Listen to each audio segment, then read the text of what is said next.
Aujourd'hui, je vais t'expliquer pourquoi les prises de conscience, ça ne suffit pas pour changer ta vie.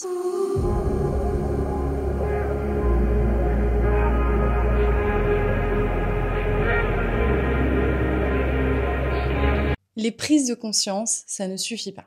Et je vais t'expliquer pourquoi dans cette vidéo. Eh bien, les prises de conscience, ce n'est qu'une partie seulement du chemin. Donc, partons d'une situation, ok ? Donc là, il t'est arrivé quelque chose dans ta vie et derrière, tu t'es dit, ok, j'ai envie d'aller voir, d'aller explorer pourquoi je me sens comme ça, pourquoi je ressens ça, pourquoi il se passe ça dans ma vie, qu'est-ce qui fait qu'aujourd'hui j'attire ce type de personne, qu'est-ce qui fait qu'aujourd'hui je vis ce type de situation. Ok, d'accord ?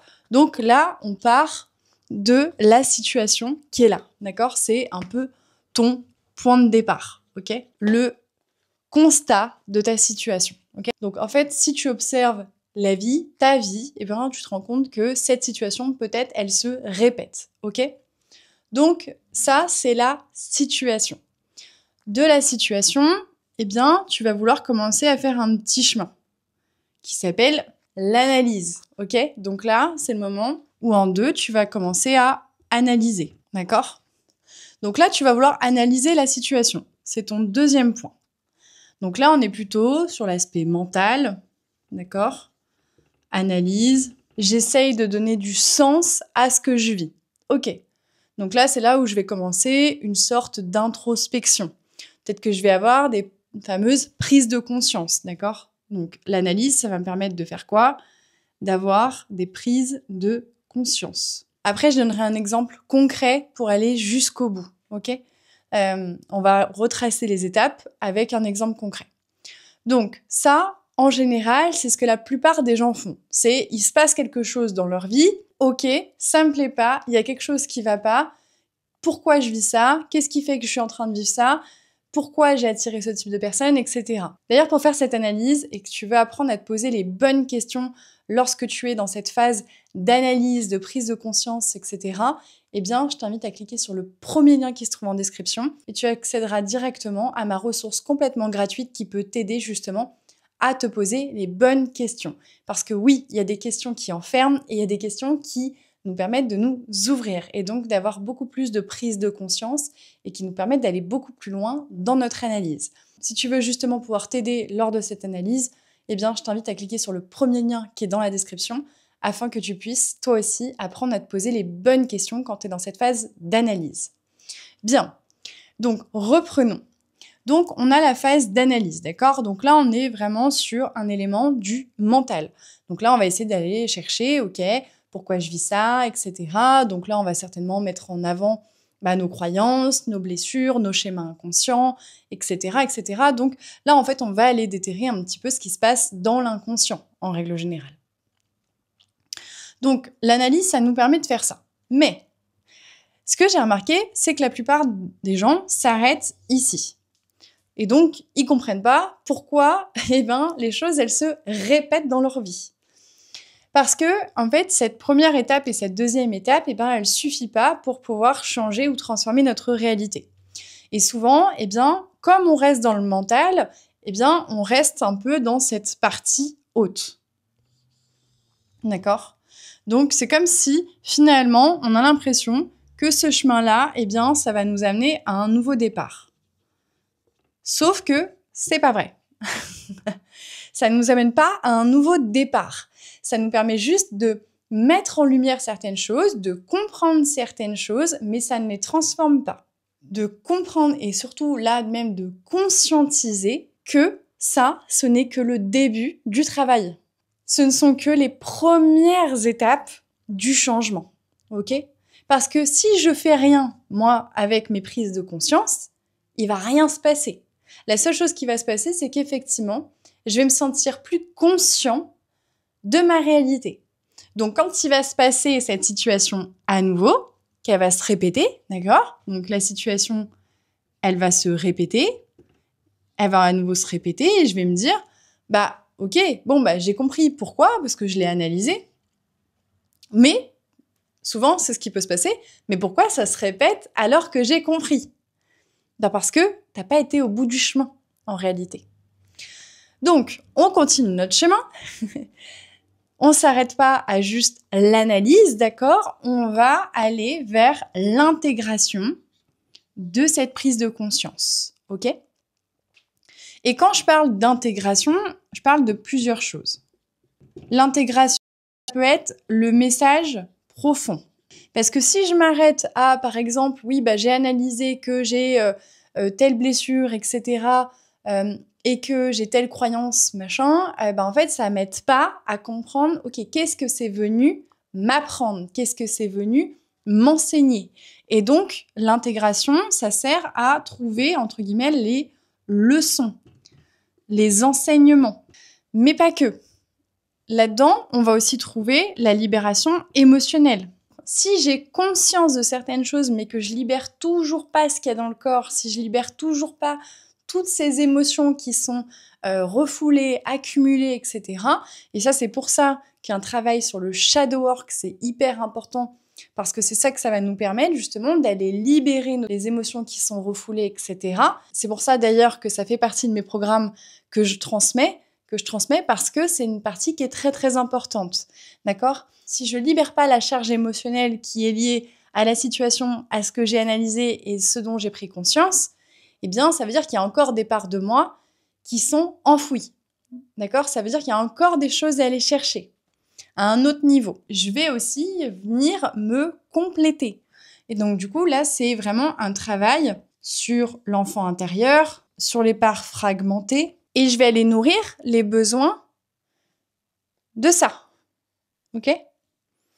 Donc, vraiment, ce qu'il faut comprendre, c'est que, et on n'a pas fini, bien évidemment, parce qu'il y a une dernière chose à aller voir, c'est que, une fois que je suis partie de mon point de départ, que j'ai fait mon constat, ensuite que je passe par mon analyse, donc par le mental, ok, je vais essayer de comprendre pourquoi je vis ça, etc. Ok, en fait, ma vie, elle va pas se transformer ici. On va me demander encore plus d'aller intégrer. Ok, c'est quoi la phase d'intégration par laquelle je vais passer? Qu'est-ce que je dois intégrer? Qu'est-ce que je dois comprendre derrière tout ça? Qu'est-ce que je dois libérer derrière tout ça? Est-ce que je dois libérer des émotions? Est-ce que je dois comprendre un message profond? Est-ce que je dois me libérer de quelque chose? Ok, donc là, j'intègre. Et c'est pour ça que c'est important d'arrêter de passer de dossier en dossier, d'accord? C'est bien aussi de s'arrêter, de prendre le temps. Quand vous êtes en train de décrypter une situation de votre vie qui se répète, etc., si on prend un schéma répétitif, passez pas à un autre sujet tant que celui-là, il n'est pas réglé, entre guillemets. D'accord? Parce qu'on a tendance à vouloir être un peu dans cette course de guérison, etc. Mais sauf que si à chaque fois, je suis là, j'ai une situation, paf, allez, je vais analyser, allez, et puis là, j'y retourne, je vais réanalyser. Mais en fait, si je fais ça, je reste uniquement dans le mental. Et qu'est-ce qui se passe? Rien. Il se passe absolument rien. Si je reste que dans le mental, il ne se passe rien. Je suis juste plus consciente. Donc, l'intégration, c'est le moment aussi où ça va passer par le corps. La libération émotionnelle, comprendre d'un point de vue incarnation, d'un point de vue de l'âme, qu'est-ce que c'est venu m'apprendre, quel enseignement je dois tirer de tout ça. Et une fois que j'ai intégré finalement tout ça, d'accord, donc là on passe par le corps, le cœur, les émotions. Ok. Qu'est-ce que je fais de tout ça ensuite? Une fois que j'ai compris, que j'ai bien analysé, que j'ai soulagé, etc. Là, va falloir que maintenant, j'aille poser des actions alignées à tout ça. Si je passe pas à l'action, si je change pas mes modes de fonctionnement, si je ne change pas mes mécanismes inconscients, si je change pas ma posture, si je ne change pas ma façon de penser, si je change pas ma façon d'interagir avec l'autre, etc., mais la situation, elle restera toujours la même. Et c'est pour ça que on ne s'arrête surtout pas à l'analyse, aux prises de conscience. Parce que dans ces cas-là, on peut avoir un tas de prises de conscience dans notre vie, savoir effectivement j'ai la blessure de machin, j'ai une croyance là, j'ai un système de pensée qui est comme celui-ci, j'ai ce type de mécanisme, j'ai de la dépendance affective, j'ai ceci, j'ai cela, c'est bien, on peut faire 5 tomes sur toutes tes prises de conscience, mais si tu ne fais rien avec ces prises de conscience, à part être plus consciente dans ta réalité, tu vas pas pouvoir la transformer. C'est pour ça que, en fait, il y a plusieurs phases. Il y a 4 phases. Et même dans la phase d'analyse, moi, j'ai envie de te dire que ça prend du temps parce qu'en réalité, là-dedans, il faut aller vers de l'observation de soi, etc. Donc là, c'est pas la vidéo dans laquelle je vais détailler ces choses-là, mais là, je voulais vraiment aborder cette thématique parce qu'elle est vraiment essentielle et je pense que c'est vraiment important de comprendre que pour transformer sa réalité, pour transformer sa vie, il ne suffit pas d'avoir des prises de conscience dans sa vie. Les prises de conscience, elles doivent déclencher quelque chose. D'ailleurs, c'est ce que je dis au moment où les personnes dans mes accompagnements arrivent sur la partie du shadow work. Le shadow work, c'est un accélérateur de prise de conscience sur les parts d'ombre. Donc, si derrière je bouge pas, et ben en fait, c'est comme si j'étais conscient que tout ça, ça n'allait pas, mais que je restais quand même là. Et que je me disais, bah, je sais que ça va pas, mais je vais rien changer. Alors, je sais que ça peut faire peur, le changement. Je sais que ça peut être challengeant. Mais si je vais pas au bout de ça, si je vais pas au bout du processus même, du changement, du transformation, et c'est comme ça qu'en fait, on parle de transcender les choses. Je les transcende à partir du moment où je les transforme. Je transforme une situation, je transforme un schéma, je transforme une croyance, je transforme un mécanisme, je transforme une perception. Mais toutes ces étapes-là sont importantes. C'est comme ça qu'on va au bout du processus de transformation. Et d'ailleurs, même pour un schéma qui se répète, d'accord ? Même pour un schéma répétitif, d'ailleurs, je t'invite à aller regarder la vidéo que je te mets juste là pour aller comprendre ce qui se passe dans les schémas répétitifs, et ben parfois tu vas devoir plusieurs fois repasser par ces étapes-là. Parce que tu vas enlever une couche supplémentaire. Peut-être que la première fois, tu avais seulement une prise de conscience sur, on va dire, ça c'est ton iceberg. Et ben en fait, la première fois que tu t'as attaqué à ce sujet-là, bah, peut-être que tu n'en as vu que 10%. Ok. Bah, transforme déjà ces 10%. Et puis après, quand tu auras une autre prise de conscience sur ce schéma-là, eh ben, tu vas retransformer 20%, puis 30%, puis 40%, puis 50%. Et puis à un moment donné, bah, en fait, ce schéma, il va arrêter de se répéter. Parce que tout sera transcendé. Et en fait, c'est ça aussi, le fait de transformer sa réalité, de changer sa réalité, ben, ça passe par différentes étapes d'un processus intérieur. C'est exactement la métaphore du papillon. D'accord ? Le papillon, pour la chenille, pour qu'elle puisse voler, elle va changer d'état. Tu peux pas changer de situation si tu ne changes pas d'état d'être. Donc, là, c'est quand je parle d'action alignée, c'est à la fois sur qui tu es, mais ce que tu fais. Et c'est ça qui est important, c'est comment tu vas transformer ton état intérieur, comment tu vas transformer justement tes croyances, tes mécanismes, etc. Et à partir de ce moment-là, tu vas voir que ta réalité va commencer à se transformer. Donc voilà ce que j'avais envie de te transmettre aujourd'hui parce que pour moi c'était hyper important. Je vois beaucoup de personnes en fait qui m'écrivent, qui me disent mais Johanna, je comprends pas, j'ai l'impression d'avoir tout compris et finalement j'ai l'impression que ma vie elle se change pas, il y a rien qui se passe, mais parce que il manque des parties dans le processus de transformation. Si je vais pas au bout du processus de transformation, d'accord ?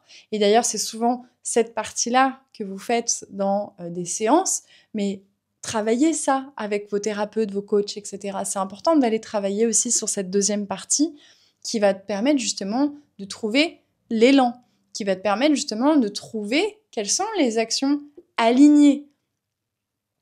Comment je peux intégrer ? Et du coup, après, de transcender ta réalité, de pouvoir la transformer réellement et d'accéder à des nouveaux plans de conscience, à une nouvelle réalité, à faire de nouvelles expériences dans ta vie. En tout cas, j'espère que cette vidéo, elle t'aura aidé, elle t'aura permis de comprendre un peu plus un processus entier de transformation qui pourra peut-être, toi, t'aider aujourd'hui, maintenant, à aller peut-être un peu plus loin dans tes propres processus de transformation. En tout cas, je serais ravie que tu me partages en commentaire si cette vidéo t'a appris quelque chose, si ça a résonné, si tu te dis « Ah oui, mais effectivement, c'est vrai que j'allais peut-être pas au bout. » Si là, aujourd'hui, ça t'a permis de prendre conscience que peut-être tu n'allais pas au bout du raisonnement, peut-être qu'il te manquait encore un peu cette partie. Je serais ravie en tout cas que tu me partages ton retour sur cette vidéo. En tout cas, les amis, je suis ravie d'avoir pu partager ce moment avec vous comme d'habitude. En tout cas, moi, je suis ravie d'avoir partagé ce moment avec toi comme d'habitude. Et je te dis à très vite pour une nouvelle vidéo.